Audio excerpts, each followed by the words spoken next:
The Whitmore's house in suburban Charlotte glowed softly under the early evening lights, warm and welcoming in a way that made guests sigh as they stepped inside. Caroline had spent the entire day preparing for Helen Whitmore's 60th birthday, ironing the table linens, arranging flowers she'd picked up from a local market, seasoning dishes with quiet precision. By the time the first guests arrived, everything looked effortless, as if the house had always been this graceful, this ready. People noticed. They always did. "Oh, Caroline, this is beautiful," one of Helen's friends said as she handed over a wrapped gift. "You have such a gift for hosting." Another guest stepped in behind her. "The place smells amazing. You must have been cooking all afternoon." Caroline smiled, brushing a strand of hair behind her ear. "I'm glad you like it. It's a big day for Mom." She didn't mention the tiny plastic test wrapped inside a tissue and tucked deep into her pocket. Every time she moved, she could feel its presence, a quiet secret pressed against her palm, a fragile joy she wasn't ready to share. Not yet. Tonight was for Helen. In the dining room, Derek was pouring wine and cracking jokes, his voice warm and confident. He moved easily from guest to guest, laughing, patting shoulders, leaning in like every person in the room mattered deeply to him. He looked exactly like the kind of man who adored his wife and cherished his mother, attentive and affectionate in all the right ways. "Derek," Helen called from the kitchen doorway, "this is wonderful. You two really outdid yourselves." He draped an arm around his mother's shoulders. "Only the best for you, Mom." And Caroline did most of the work. As usual. "Such a hard-working girl," Helen said with a smile that crinkled her eyes. She reached out and squeezed Caroline's hand. "You always take care of everyone." Caroline nodded gently, though the praise landed with a strange heaviness. For a moment, she slipped her fingers deeper into her pocket, brushing the pregnancy test like a grounding stone. The 2 pink lines still felt unreal, like something too delicate to hold up against the noise of the evening. As more guests filtered in, the house filled with chatter and the clinking of glasses. Laughter drifted across the open floor plan. Someone complimented the roast in the oven. Another asked for the recipe of the beet and arugula salad. Caroline moved between the kitchen and living room with an ease she had practiced for years, refilling drinks, setting down appetizers, making sure Helen never lifted a finger. But beneath the rhythm of hospitality, a quiet tension wound through her chest. She had imagined this night differently.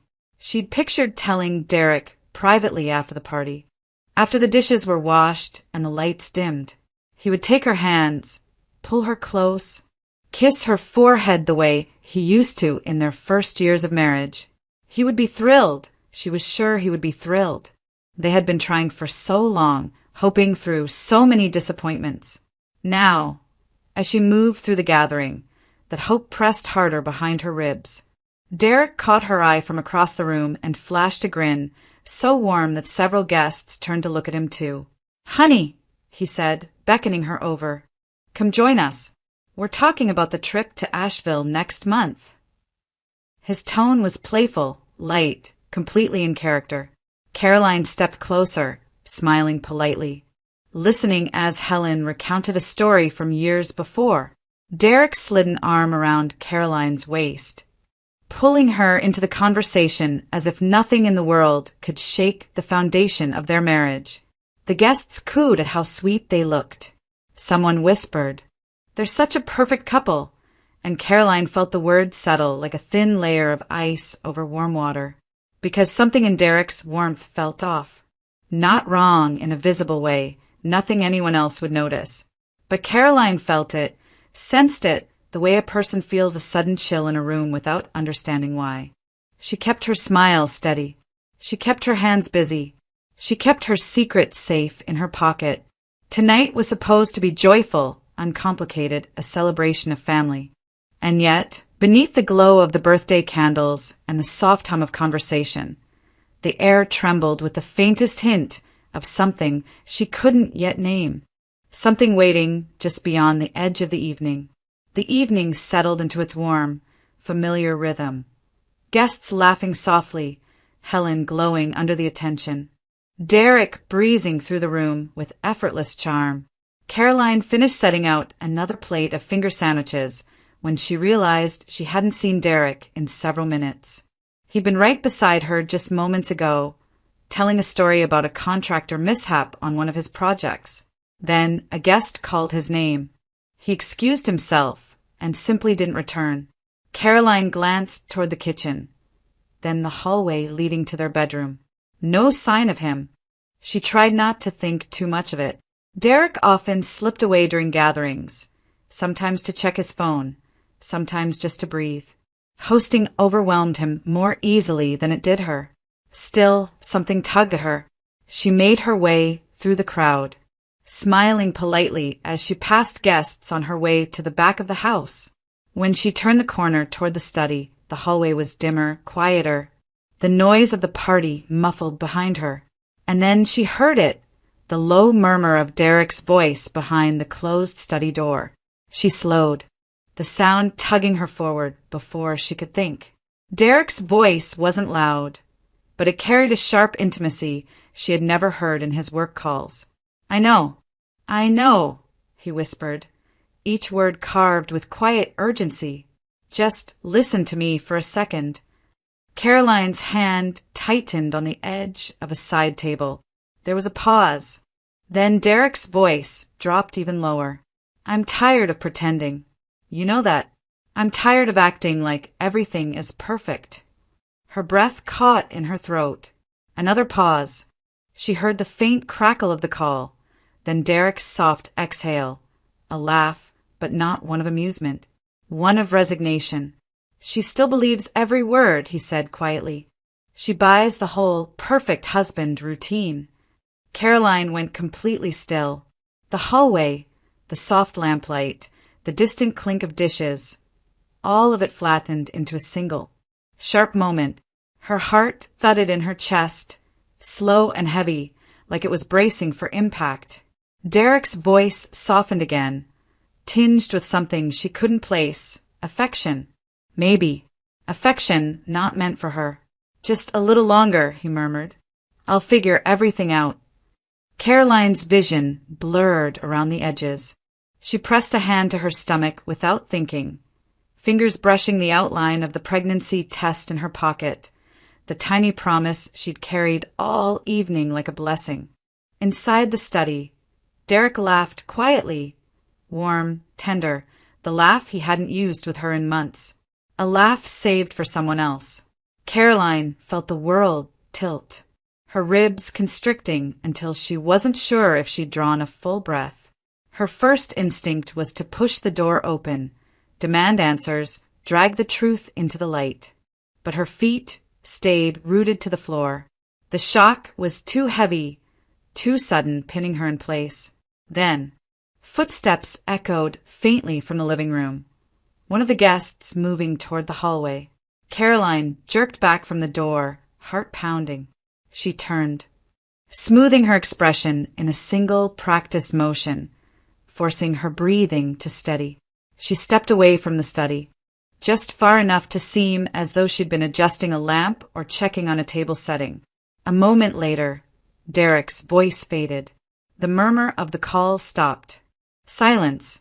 Caroline slipped back toward the living room before he opened the study door, her composure held together by threads, thin, fragile, but intact. She re-entered the crowd with a smile that felt foreign on her face, her cheeks stiff, her pulse roaring in her ears. Caroline, there you are, a guest said warmly. We were looking for you. She nodded, swallowing the ache in her throat. Just checking on something in the back, she managed. Inside, the truth tore like fabric. Outside, she served drinks and nodded at stories like nothing had changed. Because in that moment, she understood the impossible task laid before her. To break quietly while the party carried on, to stand upright while the floor fell away, to act normal while her entire world cracked open behind a closed study door. By the time the last guest waved goodbye and the door clicked shut, the house felt too quiet, Silence settling over the rooms like an unfamiliar weight.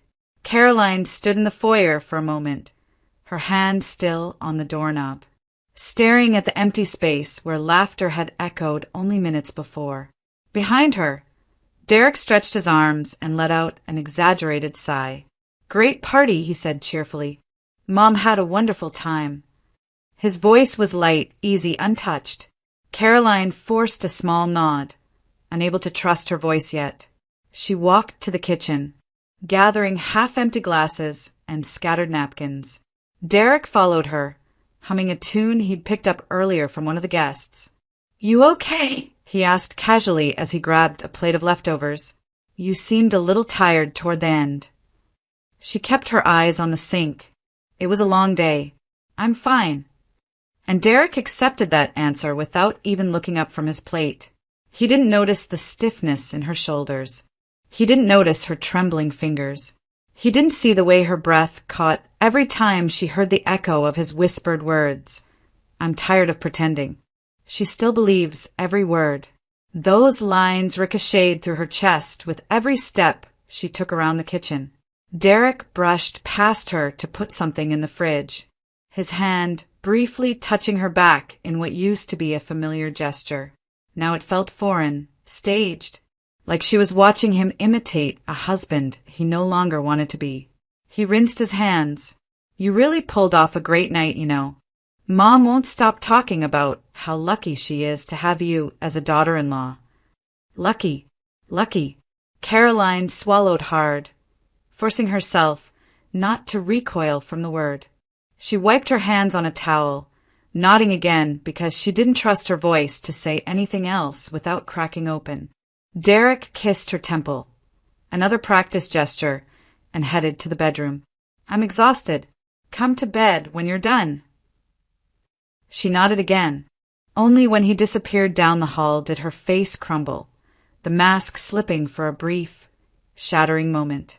She braced herself against the counter, eyes burning, breath unsteady. The kitchen suddenly felt too bright, too exposed, too full of all the lies she had listened to behind that study door. After 20 long minutes, she turned off the lights and followed him. In the bedroom, Derek was already asleep, sprawled comfortably across his side of the bed. His breathing was deep, rhythmic, peaceful in a way that felt almost cruel. Caroline slipped beneath the covers quietly, staring at the dark ceiling. Sleep didn't come. Every time she closed her eyes, she heard the low murmur of his voice again, the softness, the betrayal folded neatly inside each word.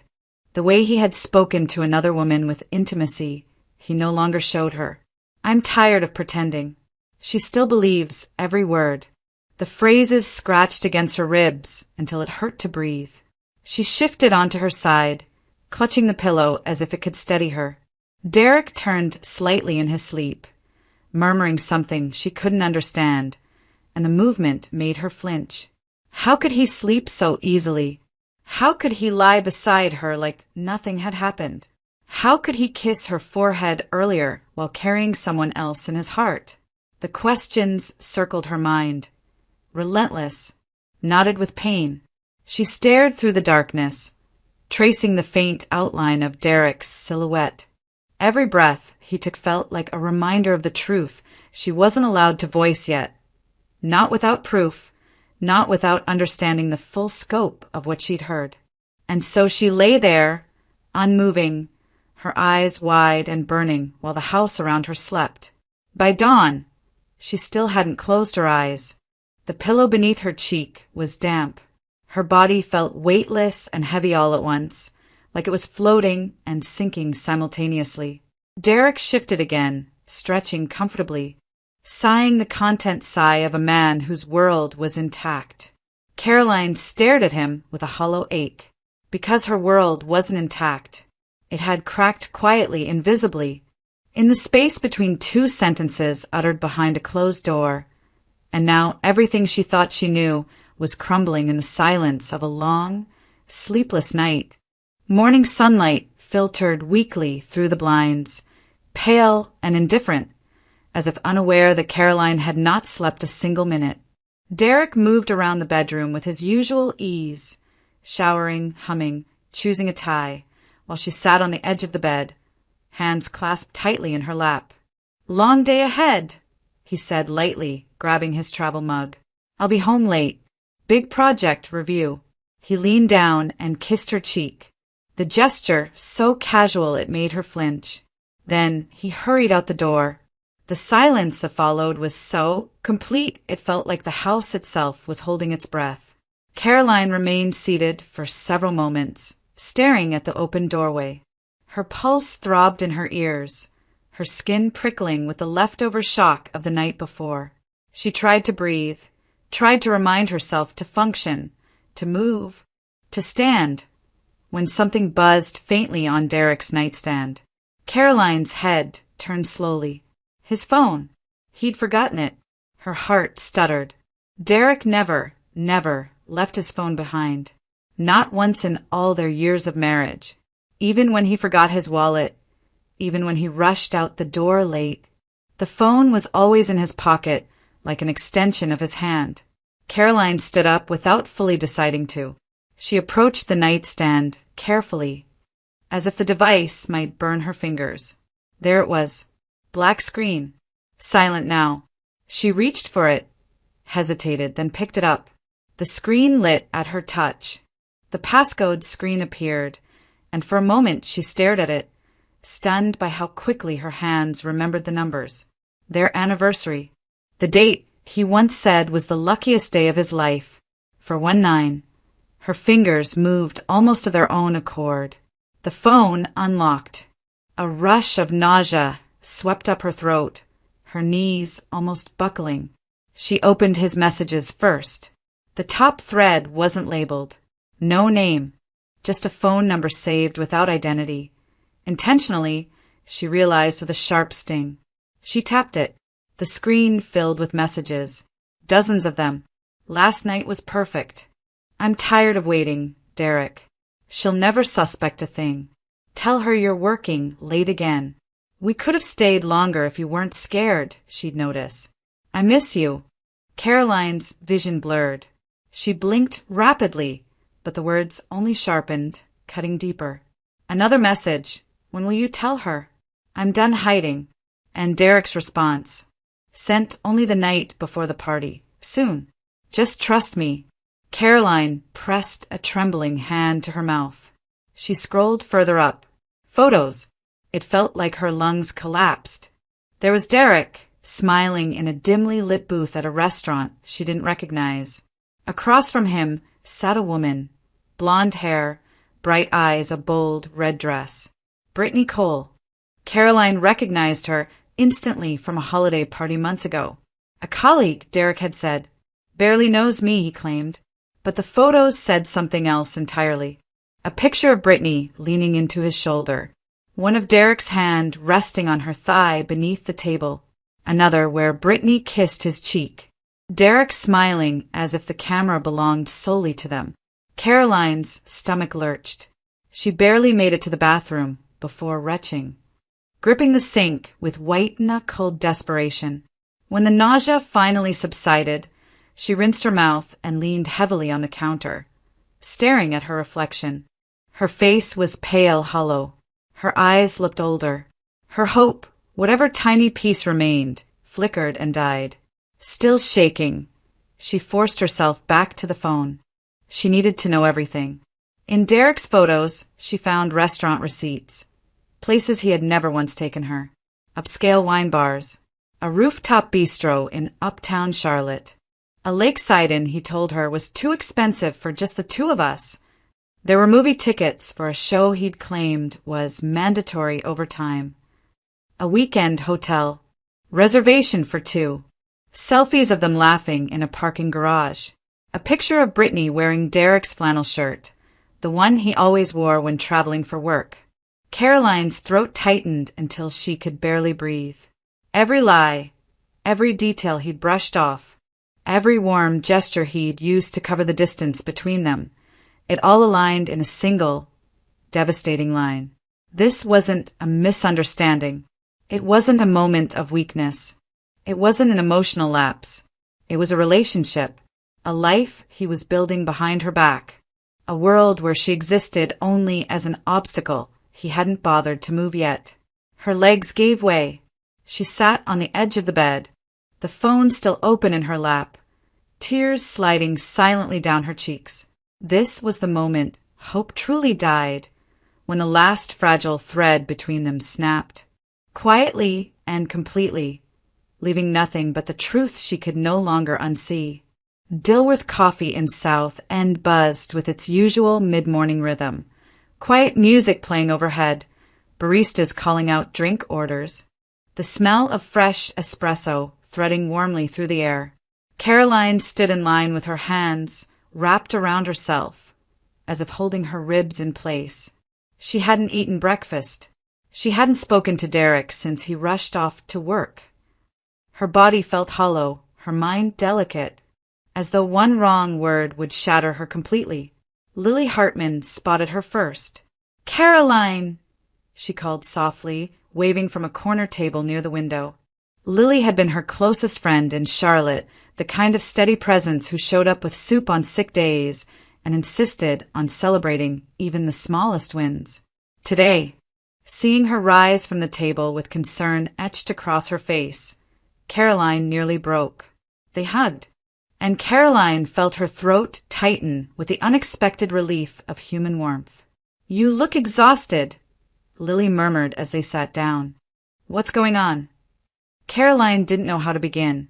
She stared at the tabletop for several seconds, her fingers twisting a napkin until it tore. Then she whispered, "I heard Derek last night." Lily's expression shifted. First confusion, then worry. "Heard what?" Caroline inhaled shakily. He was in his study, on the phone, with someone. She didn't go into detail yet. Didn't mention the messages, the photos, the receipts, the hotel booking. The betrayal was still hot, too raw to touch directly. But Lily understood instantly. "Oh, Caroline!" Lily's voice thickened with anger and tenderness. That nearly undid her. Lily reached across the table and squeezed her hand. Caroline exhaled a trembling breath, one she'd been holding since dawn. "What did he say?" Lily asked gently. Caroline forced herself to meet her friend's eyes. "He said he's tired of pretending, that I still believe every word. He acted like everything he does is a performance." Lily's jaw tightened. "And he meant it. You can tell." Caroline nodded. "After he left this morning, I found his phone."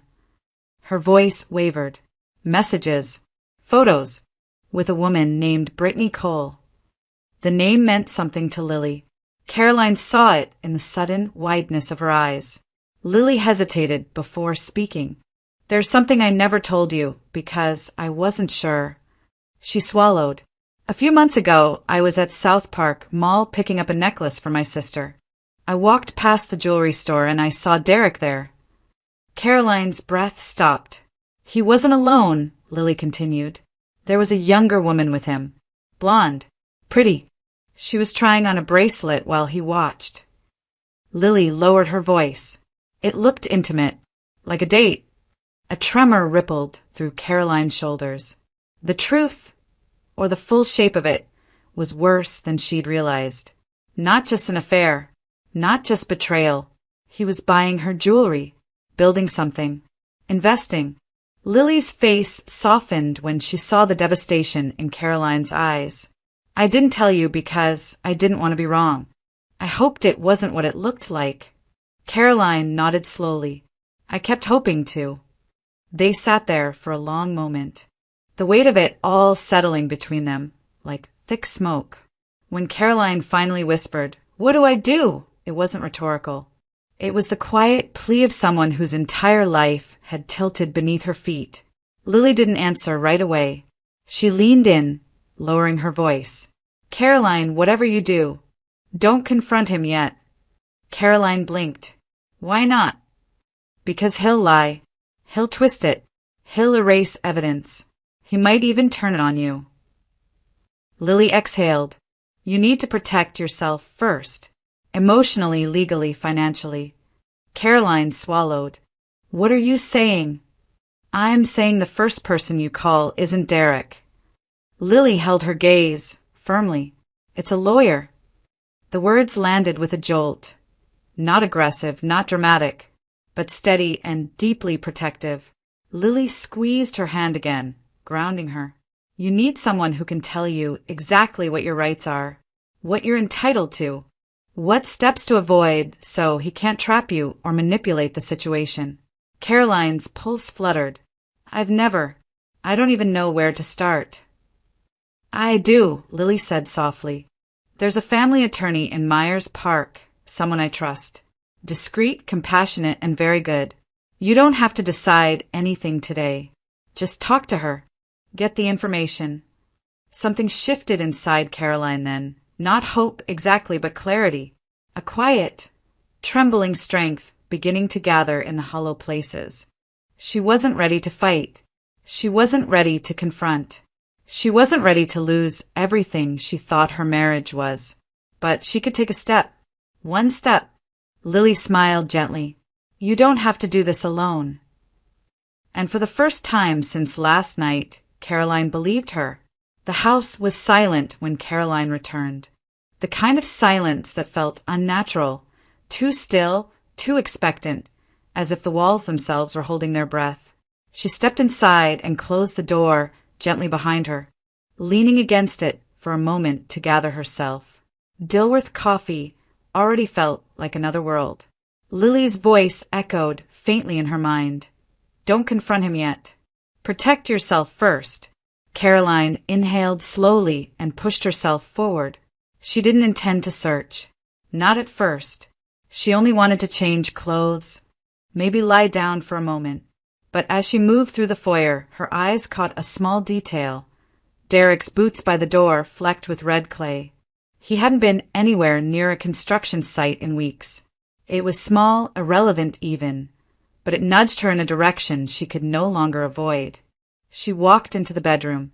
Everything looked as it always did. Their bed, neatly made, throw pillows arranged the way she liked. But when she opened the closet to hang her coat, something inside her froze. Her favorite cream blouse, the one she'd been searching for before the party, was not on its hanger. She looked closer. The space where it normally hung felt glaringly empty. Her pulse jumped. She crossed to Derek's side of the closet and pulled open one of the drawers. Inside lay jeans, shirts, and tucked in the corner, something familiar, a pattern she recognized. Her blouse, not just misplaced, worn.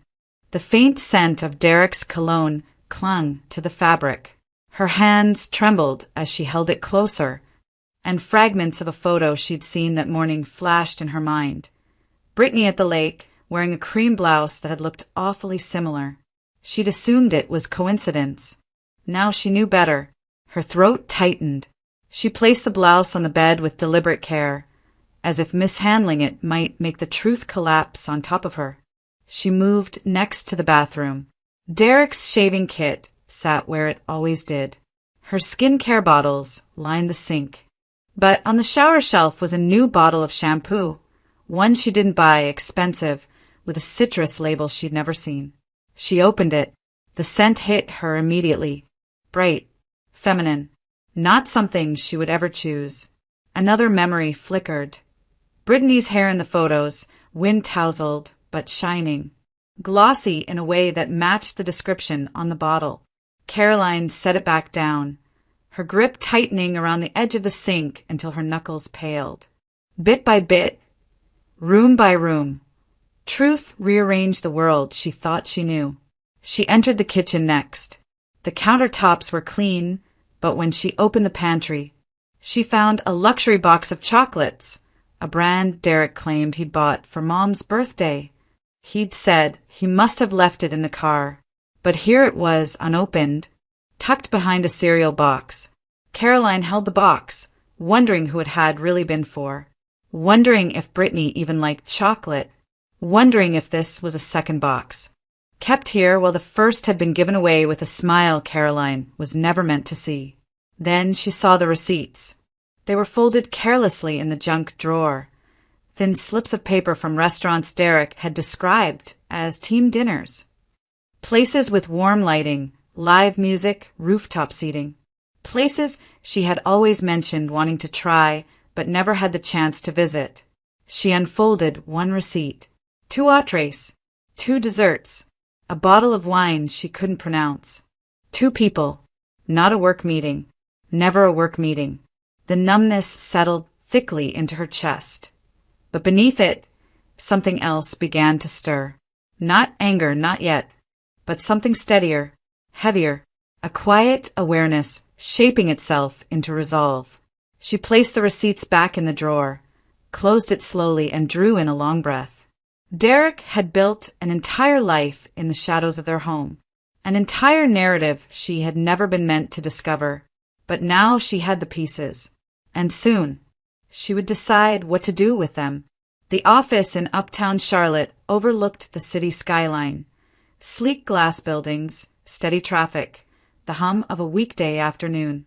Caroline sat in the reception area with her hands clasped tightly in her lap, feeling small beneath the soft lighting and modern artwork. She had barely slept, barely eaten, and the weight of the last 24 hours pressed down on her shoulders like a physical force. When the door opened and a calm voice called her name, Caroline rose on unsteady legs. Caroline Whitmore. A woman in her 50s, composed and professional, offered a steady handshake. "I'm attorney Denise Marshall. Lily said you needed to talk right away." Caroline followed her into a private office. Quiet, warm, not intimidating the way she'd feared. Attorney Marshall gestured for her to sit, then waited until Caroline drew a slow breath. "What brings you in today?" Caroline's throat tightened. It took her several seconds before she could answer. "I think my husband is having an affair." The attorney nodded gently, not surprised, not judgmental. "Tell me what you know." Caroline did, haltingly at first, then gradually with more clarity. She spoke of the phone call behind the study door, the messages, the photos, the receipts. She didn't raise her voice once, yet each detail felt like a stone dropped in water, rippling outward until her chest ached. When she finished, Attorney Marshall folded her hands, eyes steady. "Caroline, I'm very sorry you're going through this, but I want you to understand something clearly, right from the start." She leaned forward slightly. "You have rights, strong ones." Caroline blinked, startled by the firmness in her tone. In North Carolina, adultery has legal consequences. It directly affects alimony. If Derek has been unfaithful and you have evidence, he legally cannot avoid paying spousal support. Caroline inhaled softly, the information landing like the first piece of solid ground beneath her feet. And the attorney continued, "North Carolina allows you to file for legal separation immediately.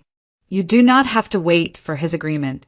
Once you separate, the 1-year clock for divorce begins." Caroline straightened a little. "So I don't have to stay in the house with him." "You do not," Marshall confirmed. "You can file paperwork today, or you can stay for strategic reasons until you're ready. The point is, the choice is yours." The words soaked in slowly, warming her from the inside. "There's something else," the attorney said gently. "Lily mentioned you might be pregnant." Caroline hesitated. "I haven't confirmed it with a doctor, but yes." Marshall nodded. During pregnancy, North Carolina courts typically favor the mother in any custody considerations. Derek would have limited standing regarding decisions until after the child is born. That gives you security legally and financially. A quiet, trembling relief loosened something deep inside Caroline's chest. "For now," the attorney went on, "you must not reveal what you know. If he realizes you suspect anything, he could hide assets, delete evidence, or try to manipulate your separation terms." Caroline nodded, remembering Lily's warning. "I understand." "Your job," Marshall said, sliding a notepad toward her, "is to gather everything. screenshots, receipts, photos, any financial statements or messages. The more evidence you have, the stronger your position will be. Caroline looked down at the blank page, the pen resting across it. A day ago, she would have felt paralyzed. Now she felt something shift, subtle but unmistakable. A quiet awakening, like the first flicker of light before dawn. "Caroline," the attorney said gently, "you are not powerless. You're informed now. That's how women win in situations like this." Calmly, steadily, with preparation, Caroline lifted her gaze. "What do I do next?" "Go home," Marshall said with a reassuring smile. "Act normal. Say nothing. And start preparing for the life you choose. Not the one Derek chose behind your back." For the first time since the night of the party, Caroline exhaled without breaking. Clarity settled over her like armor. She wasn't healed. She wasn't steady. Not yet. But she was no longer afraid. She was preparing. Caroline spent the late afternoon preparing Derek's favorite dinner: grilled rosemary chicken, garlic mashed potatoes, and the honey-glazed carrots he always said reminded him of childhood. The motions felt mechanical, almost detached, as if her body were following a script while her mind observed from a distance. She set the table neatly, lit 2 small candles, and opened a bottle of wine he'd been saving. The house filled with warm smells, the kind that used to make her feel proud, cherished, connected. Now they only reminded her of how much effort she'd invested into a life Derek had already abandoned. When he walked through the front door, he stopped short. "Wow," he said, dropping his keys into the bowl. "This looks incredible." He kissed her cheek. "What's the occasion?" "Just wanted us to have a nice evening," she answered calmly. He beamed, pleased, unsuspecting. "You're amazing." Seriously. They sat down to eat. Caroline served him, refilled his glass, and responded politely when he talked about his day, his co-workers, the long meeting he had at the office. He didn't notice the slight stiffness in her posture. He didn't notice the way she studied him, not lovingly, but with a cold, precise calm. He laughed about something that had happened at work, and she nodded. He asked about her day, and she murmured something neutral. The entire time, her resolve hardened like steel cooling under flame. When he finished the last bite of his chicken, Caroline folded her napkin slowly and placed it beside her plate. "We need to talk," she said. Derek froze. The fork in his hand paused halfway to the plate. He set it down carefully, almost reluctantly. "I know," he said with forced lightness. "You seemed off last night. Is everything okay?" Her gaze didn't waver. "Yes, we're going to talk about her. Your girlfriend." The change in Derek was instant. His eyes widened, not with guilt, not at first, but with raw, unmistakable panic. His shoulders tensed. His breath caught. What are you? Caroline, what are you talking about?" She stayed perfectly still, her voice cool and steady. "Brittany Cole." All color drained from his face. He opened his mouth, but nothing came out. For a moment, he looked like a man trying to calculate escape routes in a burning building. Caroline reached into her bag and placed Derek's phone on the table between them. "I found your messages," she said.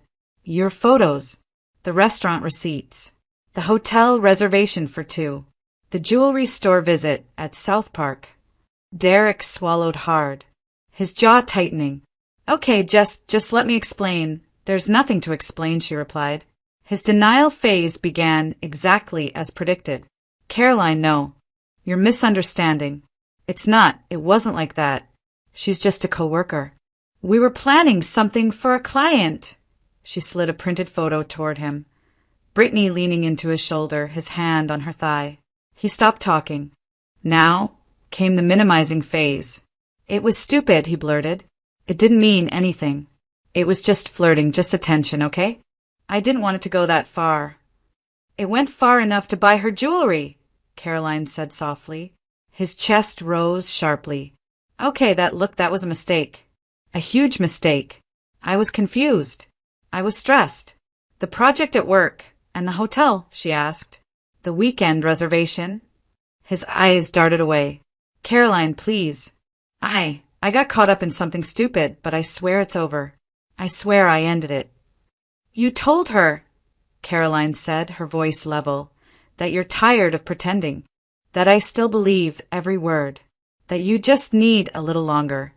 Derek's mouth fell open. You heard that. She nodded once.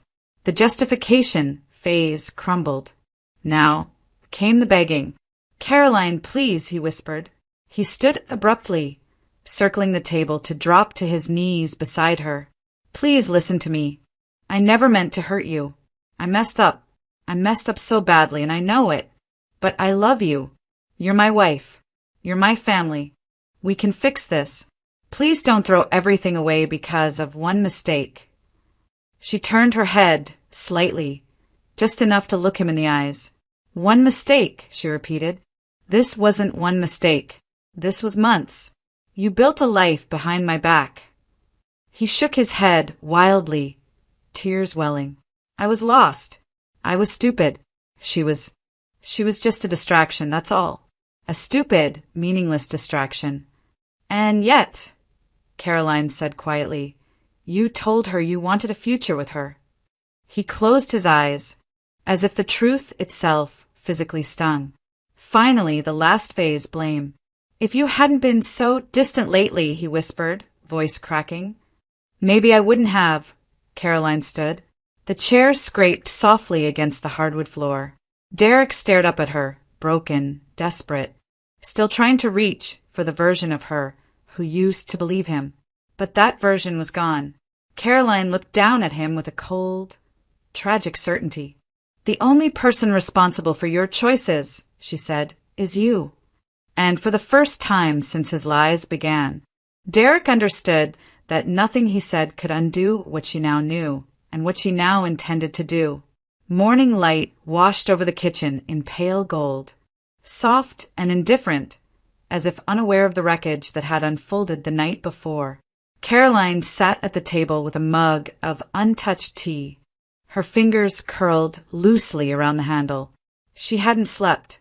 Derek had barely slept either, pacing, muttering, trying and failing to come up with explanations that didn't collapse under their own weight. Now he stood by the doorway with 2 hastily packed bags at his feet. His eyes were red, his face drawn, shoulders hunched like a man expecting a sentence he could no longer outrun. I'll stay with Mark for a while, he said hoarsely, just until things calm down. I don't want to make this harder. Caroline didn't answer. She watched him with a stillness he couldn't quite look in the eye. He shifted again, glancing toward the staircase that led to the bedroom they'd shared for years. Caroline, I'm sorry. I'm so sorry. I know that doesn't fix anything, and I know you don't believe me, but she raised a hand gently, stopping him. Derek. He fell silent immediately, desperate for any scrap of attention she offered. Caroline inhaled once, steadying herself. Her fingers pressed lightly to her abdomen, almost unconsciously, almost protectively. There's something you need to know, she said. He straightened. Anything. Please. I'm pregnant. The words hung in the air like a small, fragile truth that didn't belong in the midst of everything else. Derek's face shifted, shock first, then confusion, then a deep, painful ache. His mouth parted, but no sound came out. Finally, he whispered, You're pregnant? She nodded. A trembling breath escaped him. He stepped forward instinctively, but she didn't move. An invisible boundary between them stopped him cold. Caroline, I didn't know. If I had known, he swallowed hard. I swear I never would have. Her expression didn't change. It doesn't matter now. No, it does, he insisted, voice cracking. I'll help. I'll do whatever you need. Doctor's appointments, money, anything. I won't abandon our child. I promise. For a fleeting second, something like guilt flickered through her chest, not for him, but for the version of herself who had once believed his promises without hesitation. She pushed the feeling away. She didn't have room for it anymore. "I'll take care of the appointments," she said softly. "Right now, I just need space." He nodded quickly, almost frantically. Of course. I'll give you space. Caroline, I'll fix this. I'll prove to you that I can be better. Just, please don't shut me out completely." She looked at him for a long, quiet moment. "I'm not shutting you out," she said. "But this house needs to be mine for now. I need to think. I need clarity." Her words were calm, measured, yet they struck him harder than any accusation the night before. Derek wiped his face with the back of his hand and picked up his bags. The sound of the zipper brushing against his jacket felt painfully final. At the door, he turned back. "I'm sorry," he whispered. "More than you know." Caroline didn't respond. He stepped outside. The door closed. Silence swept in like a tide. For several long minutes, she remained seated, listening to the quiet hum of the refrigerator, the soft ticking of the wall clock. The house felt strangely empty without Derek's restless presence. Empty, but not frightening. She exhaled slowly, feeling the slightest shift inside her chest. Not joy, not relief, not triumph. Something cleaner, quieter. A beginning formed from the end. Her world had cracked open, but for the first time in days, she felt like she could breathe again. The drive to Rock Hill took less than an hour, but for Caroline it felt like crossing into another lifetime. The highway stretched out beneath a pale autumn sky, the trees on either side tinged with gold. She kept one hand on the steering wheel and the other gently resting over her abdomen, as if the small gesture could steady the storm inside her. She hadn't planned to go. She hadn't planned anything at all. But after Derek left that morning, the house had become too quiet. Every corner shadowed by the echoes of a life that no longer belonged to her. She needed distance. She needed grounding. She needed home. Her parents lived in a modest craftsman-style house on a quiet street, flower beds lining the walkway, wind chimes tinkling softly on the porch. When she pulled into the driveway, her mother was already stepping outside, wiping her hands on a dish towel. Her father followed a moment later, his expression calm but alert. "Sweetheart," her mother called, eyebrows lifting. "We weren't expecting you." The sound of her voice, warm, familiar, hit Caroline with unexpected force. She barely managed a nod before her mother hurried down the steps and wrapped her in a tight embrace. The dish towel fluttered to the ground as she held her daughter with both arms, strong and steady.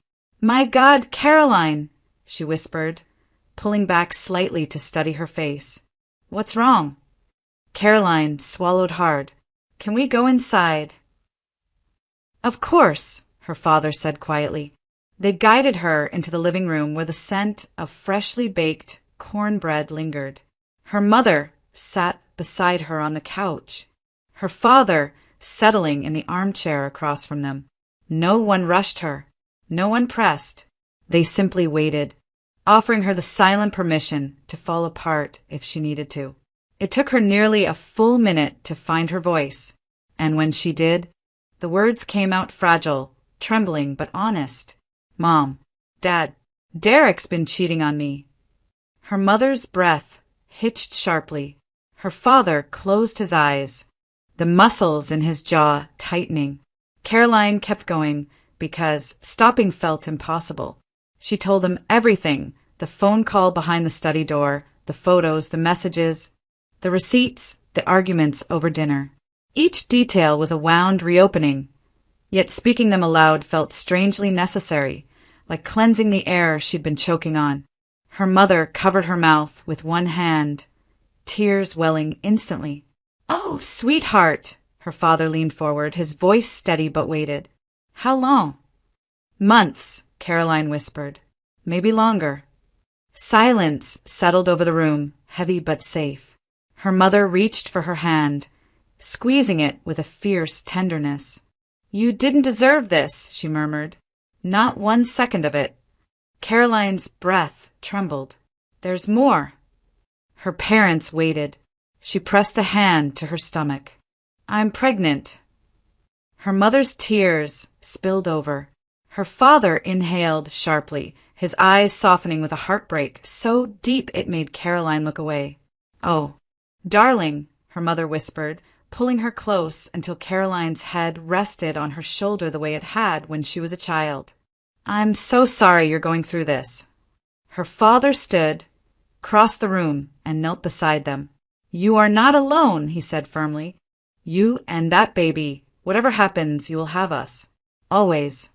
The certainty in his voice cracked something open in her chest. She had held herself together through the betrayal, the evidence, the confrontation, the separation. Here, in the quiet of her parents' living room, she let herself unravel, crying softly as her mother stroked her hair and her father rested a strong hand on her knee. When her tears finally slowed, her mother brushed them away gently. "What do you want to do now?" she asked. Caroline considered the question, feeling its weight. For days she had been reacting, stunned, shattered, numb. Now, for the first time, she felt space around the grief. Space where a future could begin to take shape. "I want peace," she said softly, "and safety, and a life that's mine again." Her father nodded as if he'd been waiting for those words. "Then that's what we'll build." They sat together for a long time. No rush, no pressure. Just three people navigating the aftermath of a broken world and piecing together the first outlines of a new one. When Caroline stepped outside later, the sun had dipped low, casting a warm glow across the neighborhood. She placed a hand over her stomach again, not as a reflex this time, but as a promise. She had been betrayed, blindsided, cracked open, but she was still standing, still breathing, still capable of shaping the life ahead. As she walked toward her car, a quiet hope flickered to life, small, steady, and undeniably hers.